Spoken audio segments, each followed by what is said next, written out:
6 నెలల క్రితం అదృష్టరత్నం పెట్టుకున్నారు.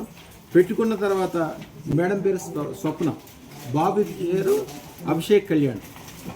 అప్పుడు అదృష్టరత్నం పెట్టుకునేప్పుడు కొద్దిగా చాలా ఇబ్బందులు, వ్యవహారాలు, చేతబడులు, రకరకాల దోషాలు, చాలా ఇబ్బందుల్లో ఉండేవాళ్ళు శత్రువులతోటి. అదృష్టరత్నం పెట్టుకున్నాక జీవితం అంతా చాలా ఆనందంగా ఉంది. బాబుకి మాటలు వచ్చినాయి, అన్ని రకాలుగా చాలా బాగున్నది, ఆరోగ్యంగా ఉన్నాము, అన్నీ మంచి జరుగుతున్నాయి, అసలు సంతోషం మెయిన్ స్వామి, అద్భుతంగా ఉంది మా జీవితం అని చెప్పి చెప్పడానికి వచ్చారు. సంతోషంగా చెప్పడానికి వచ్చారు. ఇప్పుడు వారిని అడిగి ఏం జరిగింది, ఎట్లా జరిగింది అడుగుదాం. అయ్యా మీ పేరు? శివకుమార్. అయ్యా మీరు ఎక్కడ ఉంటారా? చింతలంటే హైదరాబాద్. అయ్యా ఎప్పుడు పెట్టుకున్నారు అదృష్టరత్నం? మేము ఇప్పుడు 6 నెలలు మంచిగా ఉన్నది, సంతోషంగా ఉన్నది. పెట్టుకున్నాక జీవితం అద్భుతం అనిపిస్తుందా? సంతోషంగా అనిపిస్తుంది. ఓకే. బాబుకి మాటలు వచ్చినాయిగా? హాయ్ అని చెప్పినా? నీ పేరు చెప్పినా? చెప్పాలి, సిగ్గుపడి మాక.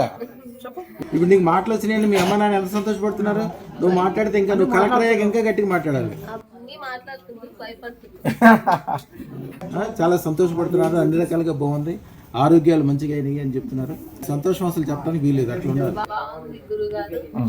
మెంటల్ టెన్షన్స్ తగ్గినాయి. ఆయన నైట్ నిద్ర పోయేటోడు కాదు, టెన్షన్ వల్ల నిద్ర వేసుకున్న నుంచి నైట్ కొంచెం ప్రశాంతంగా నిద్ర వచ్చింది, టెన్షన్స్ తగ్గినాయి.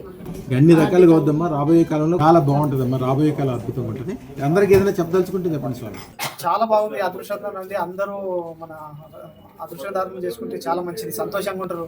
కుటుంబంలో ప్రతి ఒక్కరు కూడా సంతోషంగా ఉండాలని నేను మనస్ఫూర్తి అనుకుంటాను. అమ్మ మీరైతే ఇంకా డిగ్రీ చదువుతున్నారుగా, మీ ఆయనకంటే బాగా చెప్పండి. ఇక్కడికి వచ్చి వెళ్తేనే ఏదో ఒక దారి కనిపిస్తాం మనకు బాగా కావడానికి. ఈ బాబు కళ్యాణ్ ప్రతిరోజు పడుకునే ముందు మంచిగా మాటలు రావడమే కాకుండా పడుకునే ముందు ప్రతిరోజు శుభం భూయాత్ అంటాడంట. తల్లికి కూడా గుర్తు చేస్తాడంట మర్చిపోతే. గురుగారు అన్నట్టు మీరు కూడా శుభం భూయాత్ అడుగుని పడుకోమని. అమ్మ నువ్వు చెప్తలే. నైట్కి ఎప్పుడన్నా పడుకునే ముందు శుభం భూయా అనుకోవడం మర్చిపోతే ఫోన్లో మీ ఫోటో చూసి శుభం భూయా అనుకోండి మమ్మీ అని లేవు చెప్తాడా? ఆయన కూడా అనుకొని పడుకుంటాడు. శుభం భూయాత్, శుభం భూయాత్, శుభం భూయాత్.